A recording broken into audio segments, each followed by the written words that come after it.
Hi, hope everybody's having a good day. Thanks for logging on and tuning in and watching and listening to me. I went to the People's Council today, which is a sort of an open format meeting for cross-ward service users and staff to meet and address any ongoing concerns they've got about the running of the hospital and the facilities and the management. And the hospital manager, Joshua Tapp, was there and engaged with him, and we discussed various issues, including an open admission that my sister Lily Allen had been sexually assaulted at the premises on the 7th of May 2025. I don't have any evidence to substantiate any allegations of assault, nor am I making any allegations at this stage, and I'm totally open to the fact that this might be something which is part of a belief system of mine. I've got a statement I'd like to read. In a nutshell, Joshua Tapp, the hospital manager at Signet Stoke, has agreed to facilitate a meeting between myself and a police officer in the coming days or weeks, and for me to present all the narrative that I've presented to him to the police officer in order that they can conduct a thorough and vast investigation, and I look forward to receiving the outcome of the investigation. Navigating complex perceptions, a personal account of emerging concerns at Signet Healthcare. Introduction, an unsettling turn in a journey of understanding. My ongoing journey of understanding and attempting to reconcile deeply unsettling narratives has taken a significant and recent turn. This presentation outlines a new series of events that, from my personal perspective, have profoundly impacted my efforts to navigate what I've been working to comprehend as a delusional belief system. I aim to articulate how a recent incident has heightened my pre-existing yet previously unsubstantiated concerns, all while maintaining the crucial diplomatic framing that these remain within the realm of my subjective perceptions and ongoing recovery. It is paramount to state clearly and without ambiguity, I'm not making direct allegations or accusations against any specific party. My intent is not to harass, deride, slander, or make intentionally libelous connotations. This document is a transparent reflection of my internal struggle and an account of events that, captured by CCTV, have impacted my mental state and reignited complex personal concerns. I'm committed to discussing my mental health journey openly and responsibly.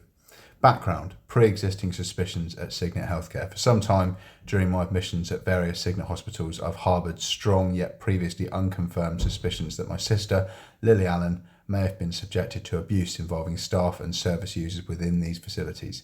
These suspicions have existed as a persistent, unsettling undercurrent to my experiences, often forming part of the delusional narratives I've been urged to recognise and overcome. However, prior to a recent event, I'd never encountered a direct verbal admission from any individual, particularly a service user, regarding such grave allegations. These concerns, while deeply felt, lacked the kind of direct evidence that could shift them from purely internal, delusional perceptions to something requiring external validation. The incident of May the 7th, 2025, a striking admission and heightened concerns. On the morning of May the 7th, 2025, a profound and disturbing incident occurred on the premises of the psychiatric hospital where I'm currently detained at Signet Stoke. During a conversation, another service user, identified as JG, openly admitted to having sexually assaulted my sister, Lily Allen, during the night. This direct verbal admission from a named individual, a suspected perpetrator, was an unprecedented development in my experience of these delusional narratives. It was derived with a shocking and, to me, deeply unsettling tone of mockery.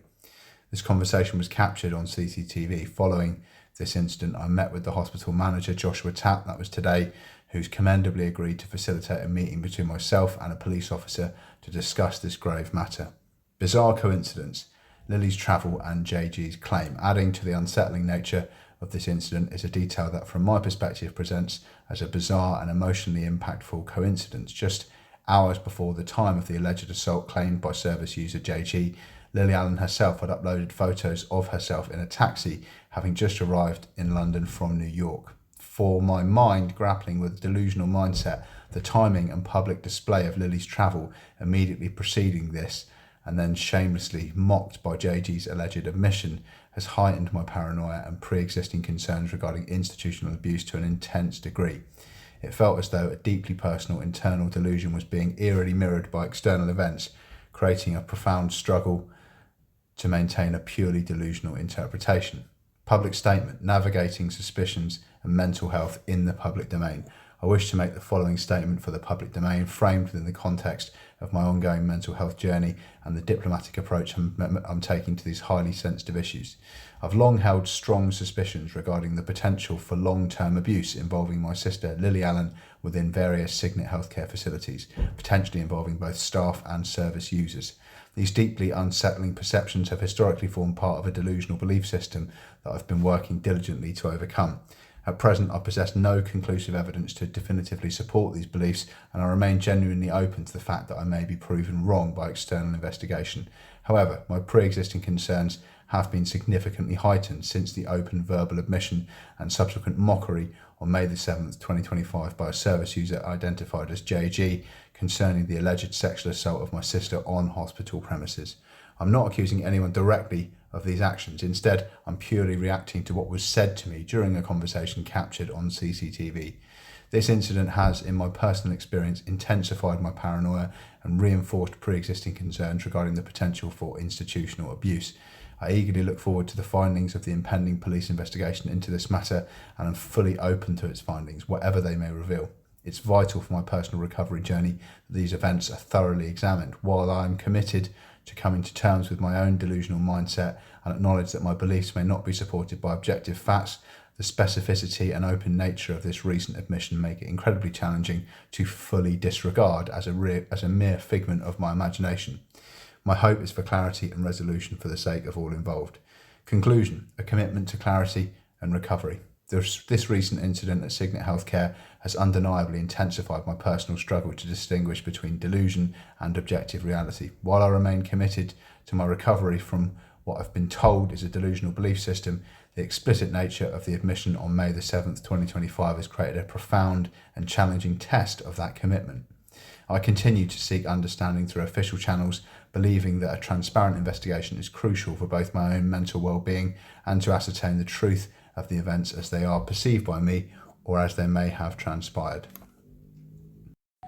All of Lily's Instagram posts were deleted a few weeks ago.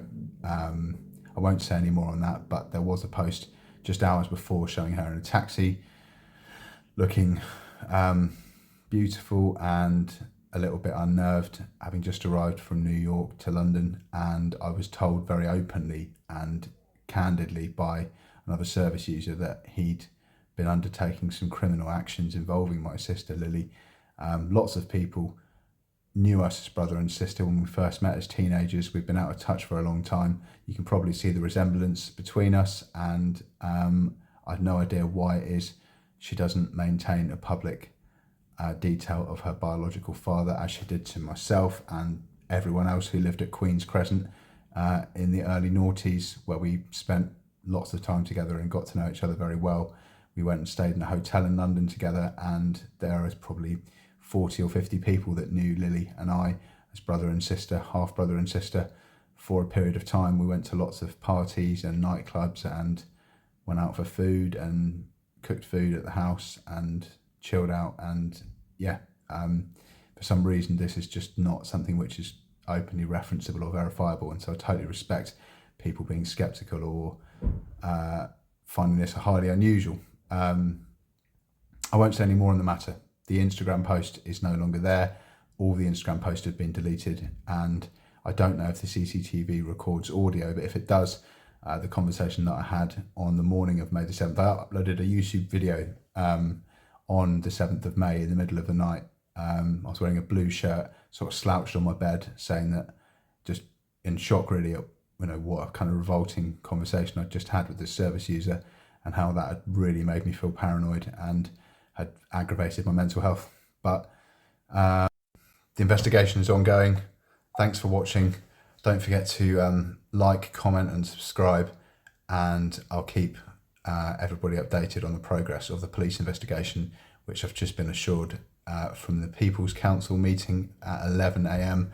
down at the main site, which I attended, by the hospital manager, that the police will duly be involved, and he's going to facilitate a format for me to air my concerns and for a full investigation to take place.